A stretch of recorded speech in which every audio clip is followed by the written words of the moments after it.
რჩებით ცენტრალურ აზიაში, გაზეთ უზბეკეთის ბაზარზე, რომელიც ბოლო წლებში აქტიურად ვითარდება და სულ უფრო მიმზიდველი არის, როგორც უცხოური და მათ შორის ქართული ბიზნესებისთვის. Როგორი არის უზბეკეთის ეკონომიკური გარემო, რომელი სექტორები არის განსაკუთრებით საინტერესო ქართული ბიზნესისთვის და უკვე ვინც ოპერირებს ამ ბაზარზე, რა გამოცდილებას გაგვიზიარებენ. ამ თემებზე დღეს ჩვენი სტუმრები გაგვესაუბრებიან, უზბეკეთიდან გვერდდება გიგა ფაიქიძე, ლოიალთეს დამფუძნებელი და სტუდიაში ჩვენთან ერთად არის ალექს გიჯაშვილი, Accent Consulting-ის აღმასრულებელი დირექტორი. დილამშვიდობისა გიგას, მივესალმები, მაინც დისტანციაზეა და მიხარია რომ დაგვიბრუნდა სტუდიაში. ალექს გიჯაშვილი და მოგესალმებით, დიდი მადლობა მოწვევისთვის. გამარჯობა გიგა. როგორ მიდის საქმეები, რა ხდება, როგორი განწყობაა უზბეკეთში? ყველაფერი კარგად მიდის, ძალიან კარგი სიუჟეტი ჰქონდა და მომიწევს რომ თითქმის ყველა ნაწილში დავითანხმო ჩვენი საუბრის პროცესში, თუმცა შეგვიძლია რომ თითოეული ნაწილი ჩავშალოთ. რაც მნიშვნელოვანია, მოდი ის რაც სიუჟეტში ვერ მოხდებოდა, ქართველებზე არის ძალიან დიდი მოთხოვნა და ადასტურებ თუ არა ამ ამბავს? ვადასტურებ ამ ამბავს ერთის მხრივ, ვადასტურებ იმას, რომ ქართული გამოცდილება ძალიან მნიშვნელოვანია და ძალიან ფასობს უზბეკეთში, რაც გვიხარია ბუნებრივია ყველას. და მეორეს მხრივ ისიც უნდა აღინიშნოს, რომ ქართველებიც არიან პროაქტიულები ამ პროცესში და ძალიან ბევრი ბიზნესი და საკონსულტაციო კომპანია ფიქრობს ზოგმა უკვე განახორციელა გარკვეული ტიპის ექსპანსია, ზოგი ფიქრის პროცესშია და მათ შორის დღეს და ხვალ იმართება ერთ-ერთი საკმაოდ მნიშვნელოვანი ღონისძიება, სადაც ბევრი ქართული ბიზნესი არის წარმოდგენილი B2B შეხვედრებისთვის. გულისხმობთ გაყიდვების გაყიდვების ასოციაციას დავით ჭიკვაიძის მიერ დაორგანიზებულ თემას, ხო, რომელზეც ჩამოვიდა. და TBC ბანკის პარტნიორობით რაც შეიქმნა. კარგი, ვიდრე გავაგრძელებთ ამ თემაზე საუბარს, თქვა დეტალური ჩაშლა შეიძლება გიგა არ გამოგვივიდეს, მაგრამ თქვენ მრავალი თვეა ამ თემას უზიხართ, ვიდრე განახორციელებდით სრულფასოვან ბიზნეს ექსპანსიას, როგორც ლოიალტე უზბეკეთში გულისხმობ. შეგვიძლია თუ არა ორი სიტყვით ავწეროთ, რატო გახდა ეს ბაზარი ესეთი მიმზიდველი? ქართულ ჭრილშიც კი ბატონო და საერთაშორისო ჭრილშიც, იმიტომ რომ პირადი თუ საჯარო საუბრებისას თქვენ არაერთხელ აღიღვნიშნავთ, რომ ეს ქვეყანა შეიძლება აფასებს მეტად ქართულ პროფესიონალიზმს და აქ ძალიან ბევრი ბარიერი მოხსნილია, მაგრამ ფაქტია, რომ ის საერთაშორისო ინვესტორების ძალიან დიდ ნაწილსაც იზიდავს მთელი მსოფლიოდან. აი, ამაზე გვაინტერესებს თქვენი კომპეტენტური აზრი და შემდეგ უკვე ალექს გიჯაშვილსაც ანალოგიური კითხვით შეაწუხებს ნინი. მადლობა კითხვისთვის, გიორგი. მცირედ რაღაც შესავალს გავაკეთებ. ჩვენი ისტორია როგორი იყო და როგორ გადავწყვეტეთ შესვლა უზბეკეთის ბაზარზე. ჩვენ 2024 წლიდან ვართ უზბეკეთში წარმოდგენილი, თუმცა დაახლოებით 2022 წლიდან უკვე განვიხილავდით რამდენიმე ქვეყანა, სადაც გვინდოდა რომ ექსპანსია განგვეხორციელებინა. შემდეგ დაემთხვა ისე ერთის მხრივ იყო USAID-ის ერთ-ერთი პროგრამის და საქართველოს ბანკის სავაჭრო მისიები, სადაც ორ შემთხვევაში ჩვენ მივიღეთ მონაწილეობა და ამან საშუალება მოგცა რომ კონტაქტებიც დაგვეგროვებინა ადგილობრივად და კიდევ უფრო მეტად გაგვეცნო ადგილობრივი ბაზარი და მეორე მხრივ იყო ძალიან წარმატებული გამოცდილება ქართული, მინდა აღვნიშნო განსაკუთრებით TBC ბანკი, რომელიც იყო თუ პირველი არა ერთ-ერთი პირველი, რომელიც შევიდა უზბეკურ ბაზარზე და გიგა არ მეთანხმები რომ ფაქტიურად ლოკომოტივი იყო ბევრი მიმართულებით? გეთანხმებით აბსოლუტურად. ბიზნესის თვალსაზრისით. ინსპირაცია იყო ალბათ ბევრი კომპანია, მათ შორის თქვენთვისაც.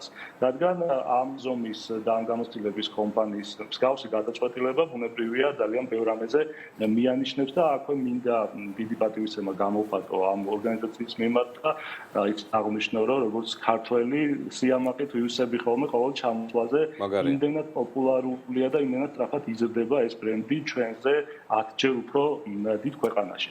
და 2024 წელს უკვე მოკლედ გადაწყვეტილი ჰქონდა რომ დაგვიარსებინა ოფისი, გაზაფხულზე უკვე გავხსენთ ორი კომპანიით შემოვედით, ჩვენ ლოიალტე აკადემიით და ლოიალტე კონსალტინგით, IT პარკის პრეზიდენტები და ეს რას ნიშნავს, ამასაც ვეცდები რომ შემდეგ გაგიზიაროთ, რადგან დარწმუნებული ვარ საინტერესო იქნება მაყურებლისთვის და დაახლოებით ზაფხულში დავიწყეთ უკვე ოპერირება, ანუ სადღაც 1 წელზე მეტია უკვე რაც რეალურ გაყიდვებს ვაწარმოებთ. ეს ჩვენი კონკრეტული პერსპექტივიდან დანახული. თუმცა რაც შეეხება თქვენს კითხვას, ზოგადად რატო არის ეს ქვეყანა საინტერესო, თქვენს სიუჟეტშიც იყო ძალიან ბევრი ფაქტორი გამოკვეთილი, თუმცა რამდენიმეს ვეცდები რომ გამოკვეთო, იმიტომ რომ ჩვენთვისაც ეს როგორც საკონსულტაციო კომპანიისთვის არის კრიტიკულად მნიშვნელოვანი, რადგან ჩვენი პოტენციური კლიენტები ზუსტად არიან ეს კომპანიები, რომლებიც ინვესტიციებით შემოდიან ქვეყანაში, არამხოლოდ ლოკალებთან ერთად ბუნებრივია.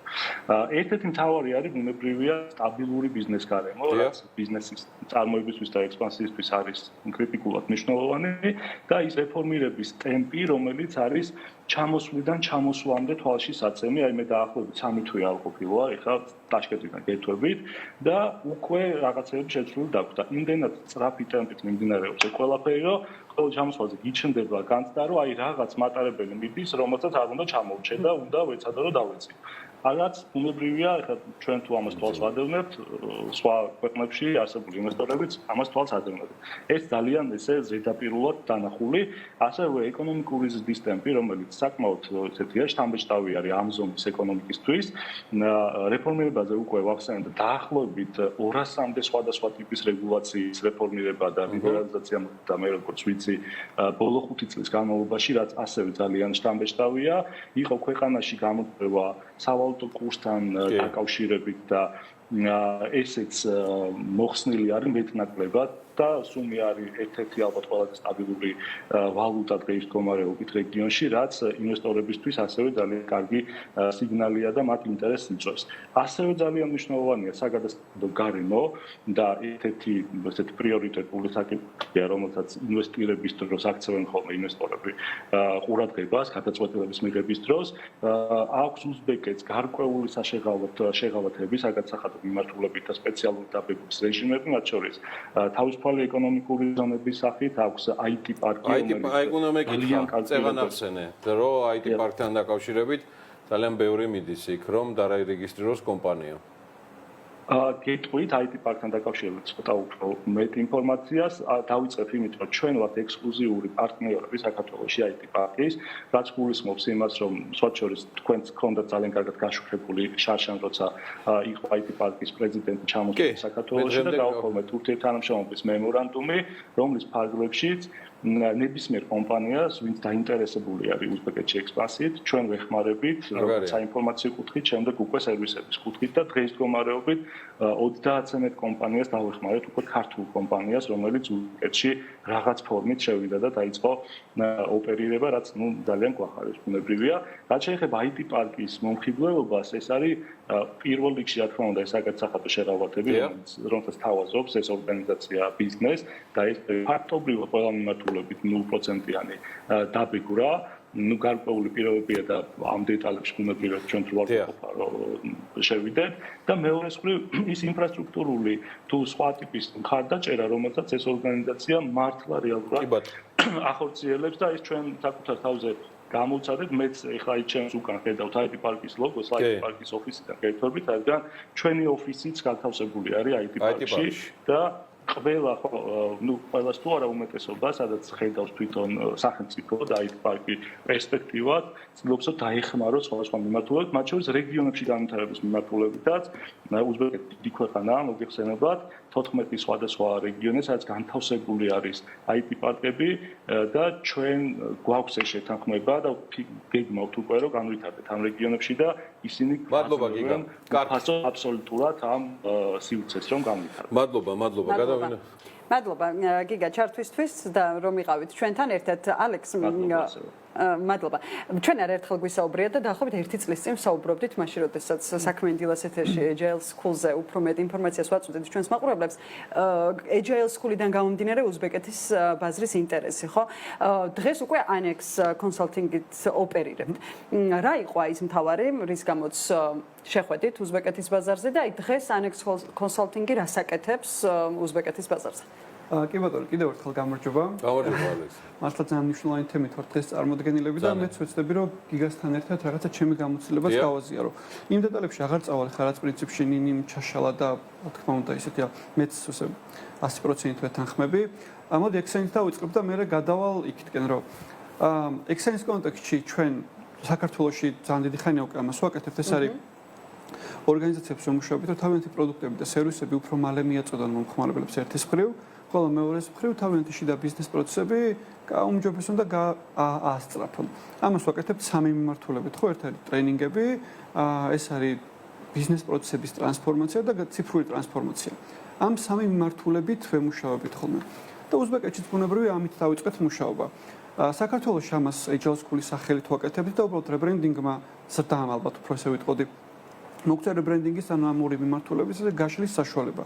და უზბეკეთში ავდექით და პირდაპირ დავიწყეთ ამით მუშაობა.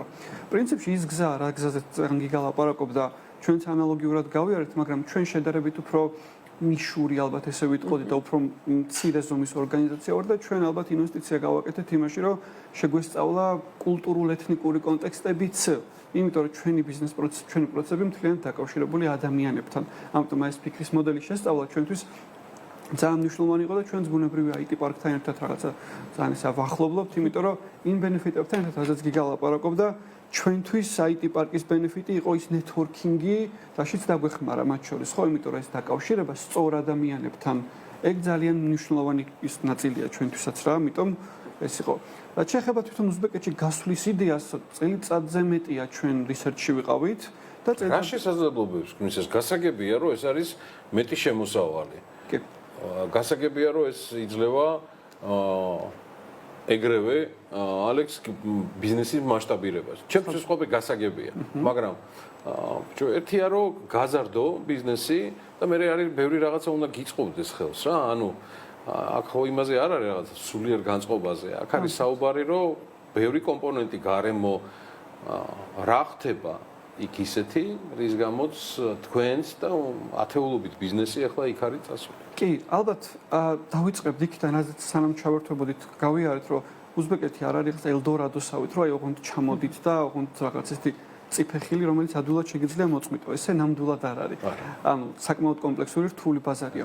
ჩვენ რითაც ალბათ გიორგის კითხვას რო უპასუხო, ერთი რომ ბევრი უცხოური კომპანია, რომელიც ჩამოდის იქ და რომელსაც ჩამოაქვს კომპეტენცია, რომელსაც მოცემულ მომენტში ბაზარი ვერ ფარავს და აი ეს ჩვენაერ კომპანიებს და ქართული გამოცდილების კომპანიებს უქმნის შესაძლებლობას, რომ აი ეს გეფი, კომპეტენციის გეფი დაფაროს.